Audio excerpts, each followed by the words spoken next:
Tasty কিচেনলৈ স্বাগত জনাই আজি মই বতৰৰ এয়া ফল আমলখি এই আমলখিৰে দুটা ৰেচিপি বনাবলৈ আহিছোঁ। এতিয়া এই ৰেচিপি দুটানো কেনেকৈ বনাওঁ সেইটো চাবলৈ যোৱাৰ আগতে আপোনালোকে প্লিজ মোৰ টেষ্টি কিচেন যদি ছাবস্ক্ৰাইব কৰা নাই ছাবস্ক্ৰাইব কৰি ল'ব। এতিয়া বলকচোন কেনেকৈ বনাওঁ ভিডিঅ'টো মাজলৈ সোমাই যাওঁ। এই আমলখিখিনি মই এতিয়া এটা দুভাগ কৰিলোঁ। দুটা ৰেচিপিৰ কাৰণে এয়া দুভাগ কৰি ল'লোঁ আৰু এটা ৰেচিপি এয়া কুকাৰত অলপ পানী দিছোঁ, দি পেলাই ইয়াতে এইকেইটা আমলখিকেইটা ভৰাই দি এটা চিটি মাৰি ল'ম। আৰু 2 নম্বৰ ৰেচিপিটোৰ কাৰণে মই এয়া আমলখিকেইটা লৈছোঁ আৰু এতিয়া এই আমলখিকেইটা পানী নোহোৱাকৈ এয়া ভালকৈ মুচি ল'ম, যাতে পানী বাচনতো নাথাকে আৰু আমলখিকেইটাতো নাথাকে। এয়াকে সুন্দৰকৈ এখন চাফা কাপোৰেৰে এটা এটাকৈ গোটেইখিনি মুচি ল'ম। এয়া আমলখিকেইটা ইতিমধ্যে মোচা হৈ গৈছে। মোচাৰ অৰ্থটো এইটোৱে, ইয়াত যাতে অকণমানো পানী লাগি নাথাকে। এইবাৰ বাতিটোও ভালকৈ এনেকৈ মুচি ল'লোঁ। লৈ পেলাই এতিয়া আমলখিকেইটা এইখন কটাৰী লৈছোঁ, চাকু এখন লৈছোঁ। এইখন এতিয়া আমলখিকেইটা এনেকৈ অকিয়াই দিম, বেলেগ একো নাই। পহিলাতে এনেকৈ অকিয়াই ল'ম।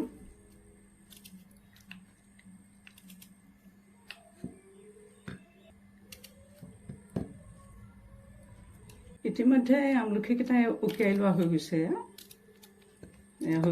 অকিয়াই লোৱা। এতিয়া ইয়াতে কি কৰিম,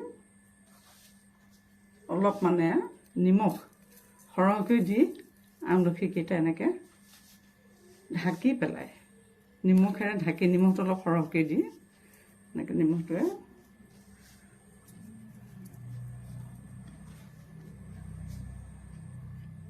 এনেদৰে নিমখেৰে ঢাকি এখন প্লেটেৰে এনেকৈ ঢাকি দুৰাতি ৰাখি থওঁ। ইতিমধ্যে এয়া আমলখিখিনি সিজি গৈছে। এতিয়া এইখিনি মই চেকি ল'লোঁ আৰু এই ডিছ এখনতে দি এইখিনি এতিয়া ভালকৈ অকিয়াই ল'ম।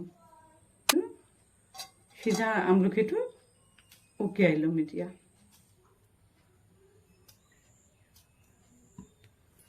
এয়া দেখিছে, ইতিমধ্যে মোৰ অকিওৱা প্ৰায় শেষেই হৈছেগৈ।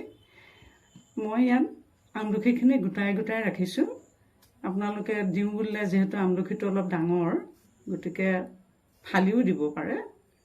আমলখি বহুত যিহেতু উপকাৰী, ই ভোক লগাই, লিভাৰৰ কাৰণে বহুত ভাল, পেটৰ কাৰণে বহুত ভাল। সেইটো কাৰণে মই গোটাকৈ ৰাখিছোঁ। এটাকৈ খালেও একো অনিষ্ট নহয়, বৰঞ্চ লাভহে হ'ব। এতিয়া এইখিনি হৈ গ'ল।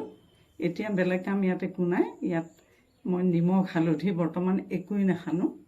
এইখিনি এতিয়া টান ৰ'দ এটাত গোটেই দিনটো শুকাবলৈ দিম, লৰাই শুকাবলৈ দিম। তেতিয়া ইয়াৰ পানী বা ইয়াৰ অতিৰিক্ত ৰসটো শুকাব।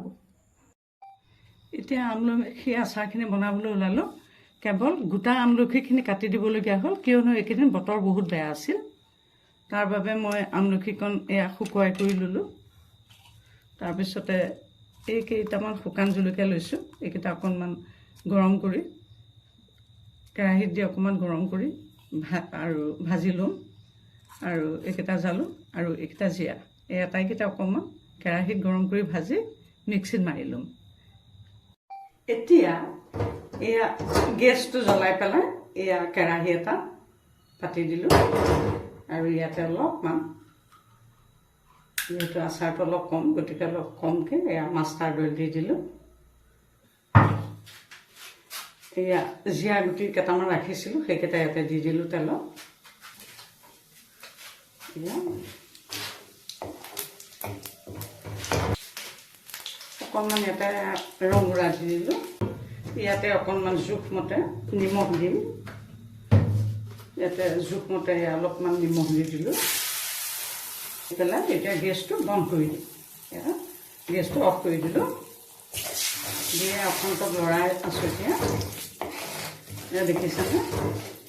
গৰম তেলতে দেখিছে অকণমান সময় লৰাই দিলোঁ দি পেলাই ইয়াতে এয়া ৰেডি কৰি লোৱা আমলখিখিনি পেলাই দিলোঁ বেছি গৰম তেলত দিলে বস্তুটো টাইট হৈ যায় সেইটো কাৰণে তেলটো অকণমান ঠাণ্ডা কৰি পেলাই এইটো দিব লাগে আৰু তাতে পেষ্ট কৰি লোৱা জালুক জিৰা আৰু শুকান জলকীয়া এইখন ইয়াতে ঢালি দিলোঁ দি লৰাই বঢ়াই ঠাণ্ডা হোৱাৰ লগে লগে চিচাৰ বটলত ভৰাই থৈ দিম আৰু তেনেকৈ থ'লে ভালেমান দিনলৈকে খাব পাৰি ইয়াত বিশেষ বেলেগ মছলা জলকীয়া গুড়ি যদিও দিছোঁ তাৰ বাহিৰে আৰু বেলেগ তেনেকুৱা মছলা মই দিবলৈ বিচৰা নাই যিহেতু আমলখিটো পেটৰ কাৰণে ভাল গতিকে বেলেগ মছলা নিদিয়াকৈ পেটৰ হেৰি হ'লে ইয়াৰে অকণমান খাই দিলে পেটটো যথেষ্ট ভাল পোৱা যায়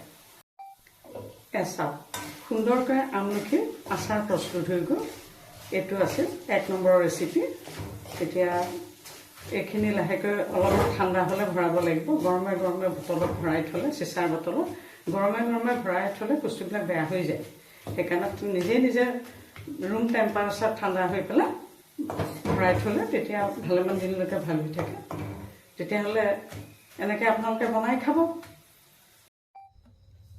এতিয়া এয়া নিমখত ডুবুৱাই থোৱা আমলখিখিনি মই প্লেট এখনতে উলিয়াই ল'ম লৈ পেলাই এতিয়া উকিয়াই পেলাই সৰু সৰুকৈ পিচ পিচকৈ কাটি ল'ম এই ৰেচিপিটো হৈছে সহজলভ্য আৰু সুলভ মূল্যত পোৱা সকলো বজাৰতে পোৱা আমলা আমি যে পেকেট আমলাবিলাক কিনো সেই আমলাবিলাক কেনেকৈ বনায় সেই পদ্ধতিটো মই দেখুৱাবলৈ গৈছোঁ গতিকে আহকচোন এয়া আপোনালোকে সহযোগ কৰক মই এয়া কাটি লওঁ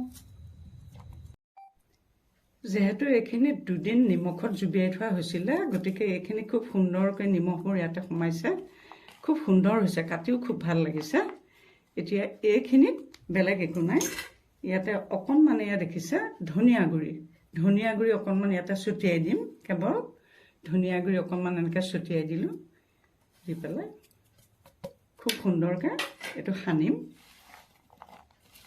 মানে খাওঁতে যাতে সুন্দৰ সুগন্ধি এটা আহে এয়া ধুনীয়াকৈ সানিছোঁ দেখিছেনে ধনিয়া গুড়ি দি পেলাই খুব সুন্দৰকৈ সানিছোঁ যিহেতু এইখিনি নিমখত 2 ৰাতি সোমাই থোৱা আছিলে গতিকে খুব সুন্দৰ হৈছে এইবোৰ সুন্দৰকৈ ইয়াত নিমখবোৰ সোমাই গৈছে গতিকে সুন্দৰ হৈছে ইয়াতে ধনিয়াখিনি সানি দিলোঁ সনাৰ পিছত এইখিনি টান ৰ'দ এটাত এই ৰ'দ লৰাই শুকাবলৈ দিব শুকোৱাৰ পিছত শুকান কণ্টেইনাৰ এটাত ভৰাই থৈ আপোনালোকে আমলা খাই থাকিব পাৰিব ঘৰতে বনোৱা আমলা তেতিয়াহ'লে আজিলৈ এইটো ৰেচিপিও মই সামৰিছোঁ ধন্যবাদ